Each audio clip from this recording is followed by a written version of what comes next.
성경책 구약의 마지막 말라기와 신약의 첫 번째 마태복음은 우리가 성경책을 볼 때는 한 장만 넘기면 되지만 시간의 격차는 400년이나 됩니다. 이 시기의 역사를 신구약 중간사라고 합니다. 그러니까 성경 따로 세계 역사 따로가 아니라 인류 역사, 세계의 역사와 성경의 역사는 시간의 흐름으로 같이 흘러갑니다. 성경은 그냥 뚝 따로 떨어져 있는 우화나 소설이 아니거든요.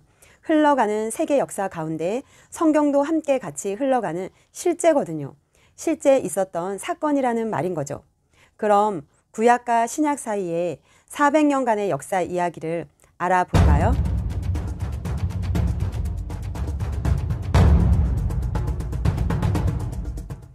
구약 성경을 보면 대략 이렇게 볼 수가 있습니다.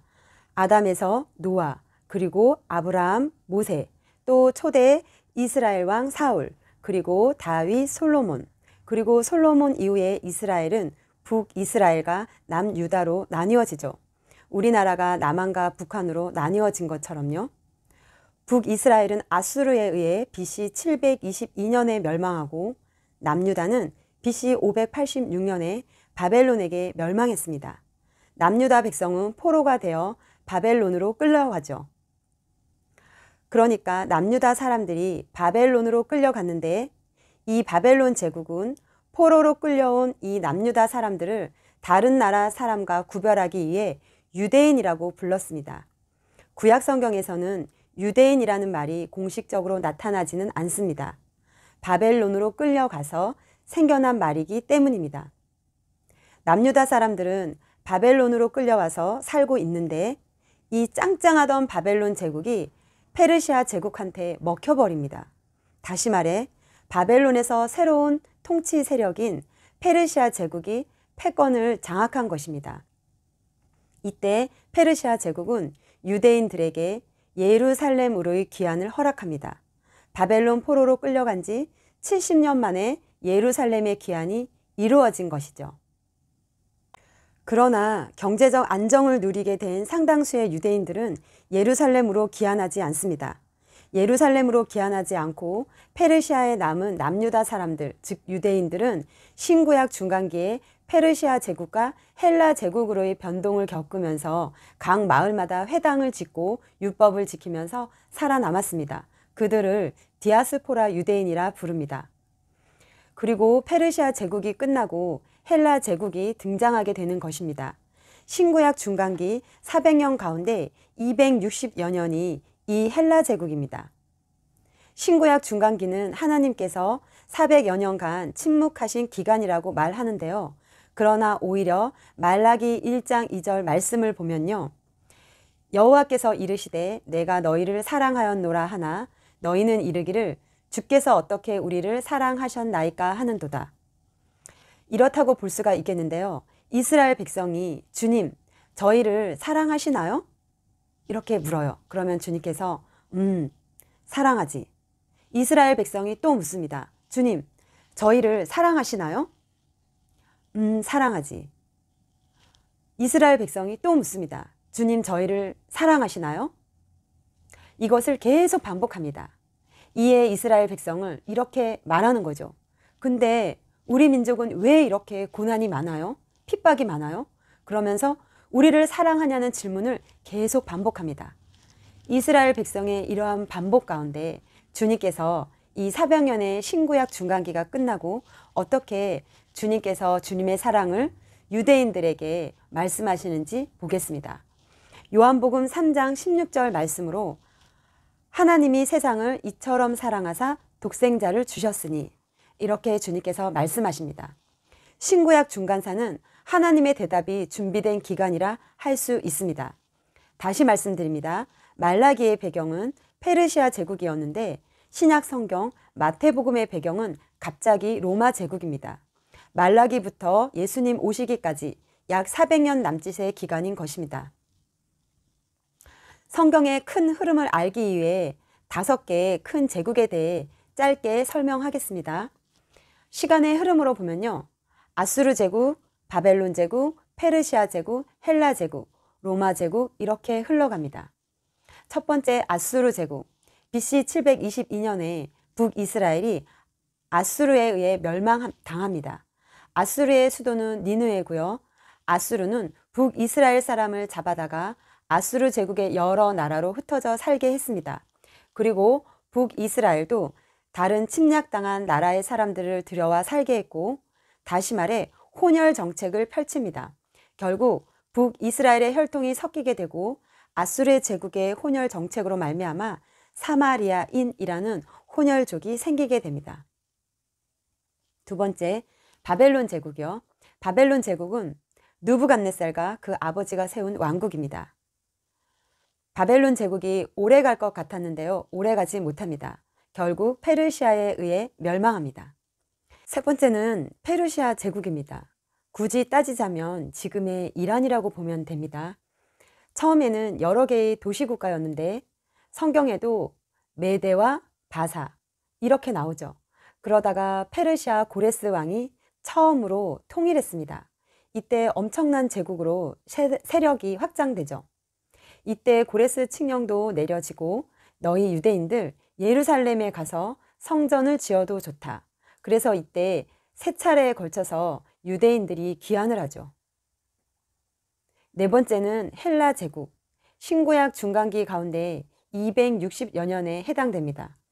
여기서 잠깐 그리스 얘기를 하겠습니다. 그리스 왕국에는 유명한 대왕이 있었어요. 알렉산더 대왕인데요. 페르시아 제국의 다리오 왕과 그의 아들 아하수에로 왕이 영겁 후 그리스를 침략하러 갔다가 모든 전쟁에서 지는 바람에 페르시아 제국은 힘을 잃어가게 되고 결국 다리오 3세 때 그리스 북쪽에 있는 마케도니아의 알렉산더에게 제국의 자리를 내어주게 됩니다. 여기서 BC 496년 다리오 왕의 두 번째 그리스 침공은 그리스에게 놀라운 승리를 안겨준 그 유명한 마라톤 전투입니다. 마라톤 전투는 그리스 병사가 42.195km를 달려가 그리스의 승리를 알렸던 것을 유래가 되어 오늘날 마라톤의 기원이 된 전쟁입니다. 그리스 도시 국가들 사이의 패권이 아테네, 스파르타, 테베, 마케도니아의 필리포스 2세. 그런데 승승장구하던 필리포스 2세가 갑자기 압살당하고 그의 아들 알렉산더가 20세의 나이에도 불구하고 테베, 아테네, 스파르타를 순식간에 진압하고 그리스 전역을 순식간에 장악합니다. 이 알렉산더가 등장해서 페르시아가 차지했던 지역에 그리스 철학과 동방의 오리엔트 문명을 합친 헬라 문화라는 것을 퍼뜨렸습니다. 그것을 우리가 헬레니즘이라고 하는 것입니다. 그리스인처럼 행동하다라는 뜻의 그리스어에서 유래되고 그리고 헬라어라는 국제 공용어를 사용하게 했습니다. 여기서 그리스 문명이라는 것은 특히 아테네의 소크라테스, 플라톤, 아리스토텔레스를 중심으로 한 철학과 문학과 예술을 일컫는 말입니다. 페르시아 제국을 정복하고 헬라 제국을 세운 알렉산더는 잔인한 정복자의 모습도 가지고 있었지만 한편으로는 그리스의 사상과 문화를 진심으로 존중했던 철학적인 통치자의 면모도 가지고 있었습니다. 알렉산더가 애굽, 지금의 이집트를 점령했을 때 자신의 이름을 딴 도시 알렉산드리아를 만들고 거기에다가 세계에서 가장 큰 도서관을 만들었죠. 알렉산더가 전쟁 중에도 독서를 하고 도서관을 세우고 이런 특징은 알렉산더 아버지 필리포스 2세는 7명의 부인이 있었는데요. 다른 부인들이 딸만 출산했는데 알렉산더의 5번째 부인이 알렉산더를 낳자 하나밖에 없는 이 아들을 위해서 그 아버지가 그리스에서 가정교사를 초빙해 왔는데 그 가정교사가 바로 그리스 출신 아리스토텔레스였기 때문입니다.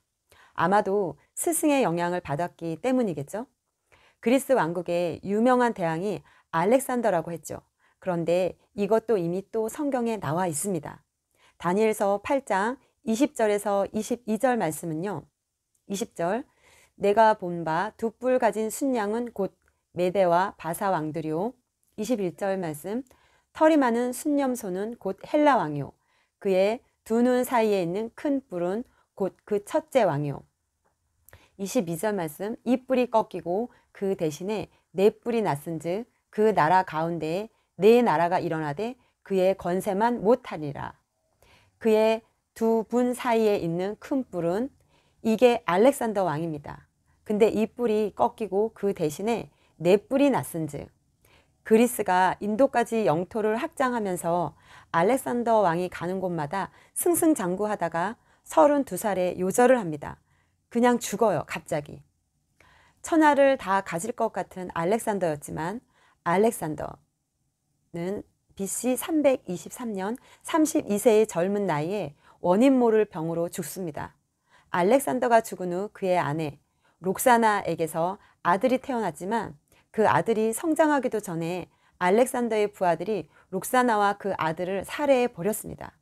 그래서 그 수하에 있던 4명의 장군들이 헬라 제국, 다시 말해 그리스 전체를 4개로 구분해서 다스리게 된다는 내용이 성경 다니엘서에 기록된 것입니다. 진짜 신기하죠? 헬라 제국 4명의 장수가 헬라 제국의 왕조를 이룹니다. 처음 4명이었지만 나중에 4명 중 1명은 강성하지 못해서 3명이 다스리는 구도가 됩니다. 4명의 장수 이름은 다음과 같습니다. 안티고누스, 프톨레미, 셀루커스, 카산데르. 이 장군들이 각각의 지역을 다스립니다. 그리고 안티고누스 왕조가 마케도니아 지역을 다스리고 프톨레미 왕조가 애굽 지역을, 그러니까 땅은 이집트인인데 다스리는 왕은 누구냐? 그리스 사람이다, 이 말입니다. 프톨레미는 자신의 왕조를 열어 클레오파트라 여왕 때까지 장장 300년간을 지속시킵니다.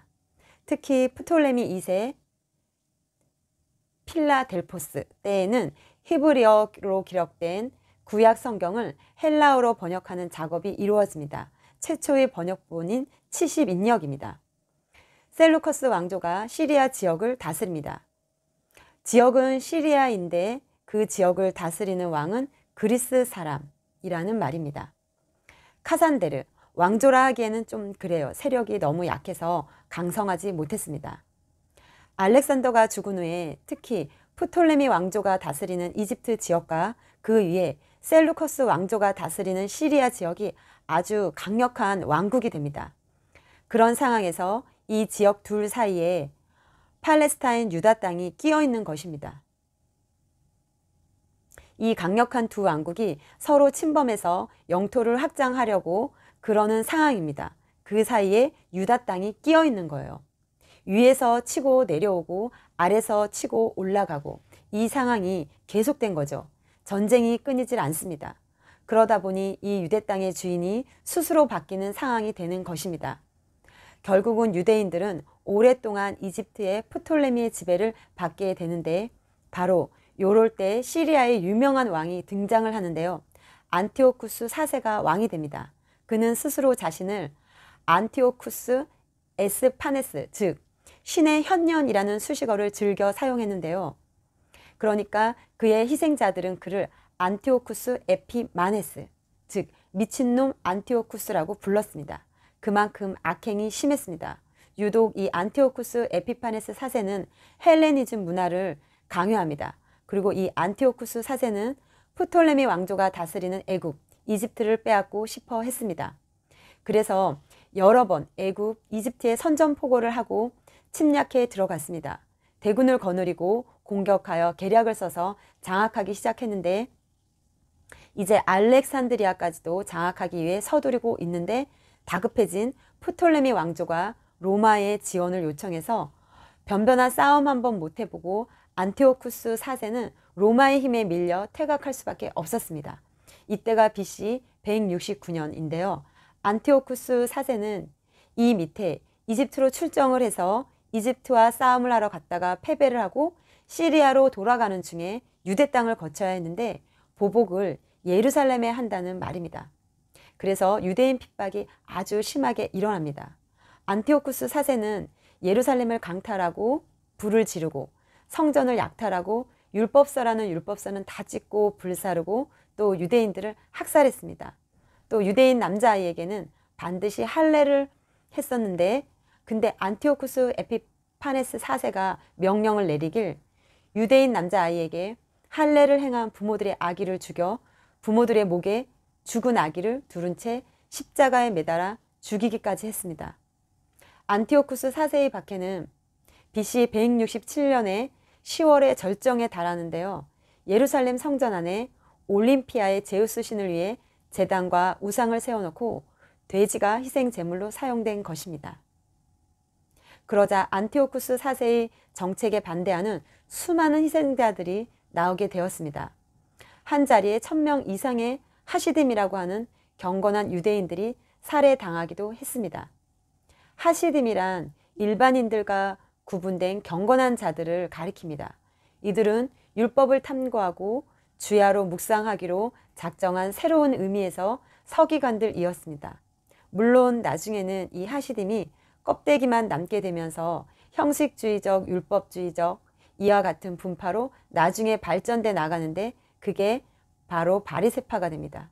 또 근데 이 하시딤들 가운데 이 세상에는 소망이 없다라고 생각하고 외딴 곳에 가서 운둔 생활을 해야 하지 않겠냐 하고 이렇게 해서 빠져나간 파가 에세네 파가 생겨나기 시작하게 되는 것입니다. 이러한 탄압에 유대인들은 저항이나 보복하지 않고 이를 받아들였는데요. 그런데 모데인의 한 원로 제사장이 세상을 바꾸기 시작했습니다. 반란을 일으킵니다. 시리아의 왕 안티오쿠스 에피파네스 4세라는 왕을 향해서요. 그것이 바로 유대의 그 유명한 마카비 혁명입니다. BC 169년부터 BC 167년까지 집중적으로 반란을 일으킵니다. BC 167년에 예루살렘 북쪽에 모데인이라는 곳에 5 아들을 둔 하스몬가의 연로한 제사장 마타디아가 있었습니다. 예루살렘 성전을 돼지 피로 모독한 안티오쿠스 4세는 대표자 한 사람을 모데인으로 보내 그곳에서도 제우스 신을 위한 제사를 드리라는 명령을 합니다. 그러나 이 제사장이 우리는 하나님의 언약대로 사는 백성이기 때문에 이 명령을 거역합니다. 이 마타디아스 제사장에게 5명의 아들이 있었는데요. 이 아들들과 하시딤 조직과 결합하여 시리아를 향해서 반란을 일으키는데 이것을 마카비 반란이라고 하는 것입니다. 이런 식으로 1년쯤 지났을 때 제사장 마타디아가 죽고 마카비라는 별명을 가진 셋째 아들 유다가 지도권을 이어받으면서 종교적 자유를 쟁취하기 위해서 독립전쟁을 벌입니다. 이런 가운데 미친놈이라 불리던 안티오쿠스 에피파네스 4세가 BC 164년에 죽습니다. BC 167년부터 BC 164년 3년에 걸친 안티오쿠스 4세 박해가 끝이 났습니다. 예루살렘이 이방인들의 지배하에 있다가 유대인들에게 다시 돌아온 것이 BC 164년 12월 25일입니다. 예루살렘 성전이 회복되자 이날을 기념하는 축제를 정했는데요. 그것이 바로 수전절 혹은 성전 봉헌절이고 오늘날 유대인들이 이날을 기념하여 지키는 하누카입니다.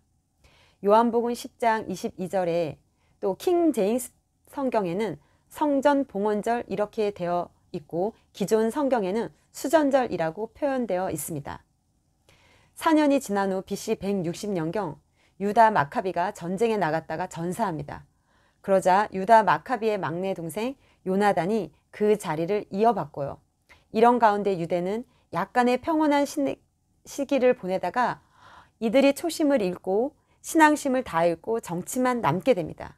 이러다 보니 유대인들의 영적인 상태가 피폐할 수밖에 없었습니다. BC 8세기 때 그리스는 아테네, 스파르타, 코린트와 같은 도시 국가들이 생겨나고 그리고 그 시절 로마에서는 쌍둥이 로물루스와 레무스가 늑대의 젖을 먹고 자라면서 로마라는 나라를 태동시키고 있었습니다. 그러한 전설이 있었어요. 신구약 중간기를 지나면서 드넓은 헬라 제국의 뒤를 이어 신성 국가라 할 수 있는 로마가 등장합니다. BC 8세기에 시작된 로마는 차츰 발전하다가 BC 510년경부터 공화정 체제로 들어가는데요. 이때 가장 유명한 사람은 시저, 율리우스 카이사르, 성경에는 가이사, 다 같은 말입니다. 이 율리우스 카이사르는 BC 44년에 죽어요. 율리우스 카이사르의 양아들 옥타비아누스가 로마의 초대 황제가 됩니다.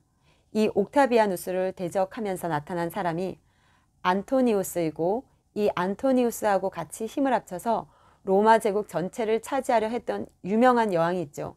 바로 클레오파트라입니다. 클레오파트라는 이집트에 사는 사람이죠. 근데 이때 이집트는 누구의 지배를 받았어요? 그리스의 지배를 받았어요. 이런 상황 속에서 안티오쿠스하고 클레오파트라와 세력이 한편이고 옥타비아누스 세력과 싸우는데 누가 이깁니까? 옥타비아누스. 그러면서 황제의 시대로 바뀌게 됩니다. 첫 번째 황제는 당연히 옥타비아누스가 되겠죠. 그 이름이 율리우스 카이사르 아우구스투스. 누가복음 2장 1절, 그때의 가이사 아우구스도가 영을 내려 천하로 다 호적하라 하였으니, 로마 제국 전체를 다스리는 첫 번째 황제가 옥타비아누스 율리우스 카이사르 아우구르투스. 그러니까 이 시대에 예수님이 태어나신 것입니다. 이 당시 로마가 다른 많은 나라를 식민지로 다스렸죠. 그런데 로마는 좀 독특한 방식으로 식민지를 다스렸는데요. 황제가 다스리는 식민지인 유대의 로마 황제는 통치자로 분봉왕을 임명하고 동시에 총독을 보내어 정치와 군사를 맡기고 종교는 유대의 대제사장에게 맡겨 좀 복잡하게 해 놓았습니다. 예수님 직전의 로마 시대는 잠깐 얘기하자면요. BC 63년에 폼페우스 장군이 예루살렘을 정복하고 BC 40년에 로마 제국에서 헤롯이라는 사람을 이스라엘을 다스리는 대왕으로 임명합니다. 근데 이 헤롯은 유다 사람이 아니고 에돔 사람입니다. 그러다 보니 유대 사람들이 반항을 합니다. 에돔 사람이 우리를 다스리니까요. 유대의 분봉왕이라는 자리를 차지한 이두메인 헤롯은 로마 제국과 로마 황제 그리고 유대인들을 동시에 만족시켜야 하는 자리에 있는 왕이었죠.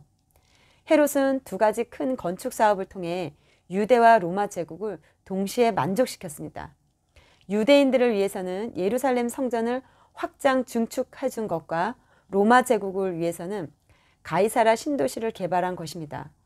그 외 헤롯은 가이사라와 예루살렘에 원형 경기장을 건설해 5년마다 로마의 황제에게 경의를 표하기 위해 경기대회를 개최했습니다. 솔로몬 때는 화려한 성전이었지만 지금 남아있는 수룹바벨이 지은 이 성전은 보기에 아주 형편이 없단 말이죠. 그래서 이 헤롯이 주전 20년부터 수십 년에 걸쳐서 성전을 아주 화려하게 재건을 하게 됩니다. 그리고 이 헤롯은 BC 4년경에 죽습니다. 예수님도 이때 태어나십니다. 이것이 우리가 마태복음을 읽을 때 유대인들의 상황인 것입니다. 이것을 염두에 보고 읽어야 하는 것이겠죠. 물질적으로 너무 가난하고 정치적으로는 다른 나라에 속박이 되어 있고 헤롯이라는 다른 나라 사람이 다스리고 또 영적으로는 제사장들은 다 부패한 상황인 거죠. 이것이 400년가량 지속된 것입니다. 이러다 보니 우리 힘으로는 모든 것이 다 힘드니까 하나님이 보내주시겠다는 그 메시아가 와야만 우리의 문제를 해결할 수 있겠구나 하는 상황인 거죠. 바로 이럴 때 세례 요한이 나타나서 회개하라 천국이 가까이 왔다 선포하는 것입니다. 또 예수님께서 친히 사람들이 그렇게 고대하던 그 메시아가 바로 나다라고 하는 이와 같은 메시지가 유대 강야에서 전파되기 시작하게 된 것입니다. 그러면서 마태복음은 아브라함의 자손이요 다윗의 자손으로 오신 바로 이 예수님이시다 하는 것입니다. 하나님께서는 이스라엘을 제사장 나라로 회복시키기 위해 5대 제국 아수르, 바벨론, 페르시아, 헬라, 로마를 들어 하나님의 몽둥이로 사용하시기까지 했습니다. 하나님께서 택하시고 율법을 통해 법의 민족으로 훈련시켜온 세계 민족을 위한 제사장 나라를 삼으신 이스라엘은 그 사명을 감당하지 못하고 이 땅에 유대인으로 왕으로 오신 하나님의 아들 예수님도 알아보지 못하고 유대교의 율법에 따라 예수님을 처형했습니다. 예수 그리스도께서 이미 이 땅에 내려오셔서 우리 죄를 담당하시고 십자가에서 죽으시고 부활하시고 하늘에 오르시고 다시 오실 텐데 말입니다. 이러한 안타까운 마음을 가지고 먼저 믿은 우리가 그 은혜를 생각하며 중보해야 함을 다시 한번 다짐합니다. 여러분, 이스라엘의 회복을 위해 다시 한번 중보기도 부탁드립니다.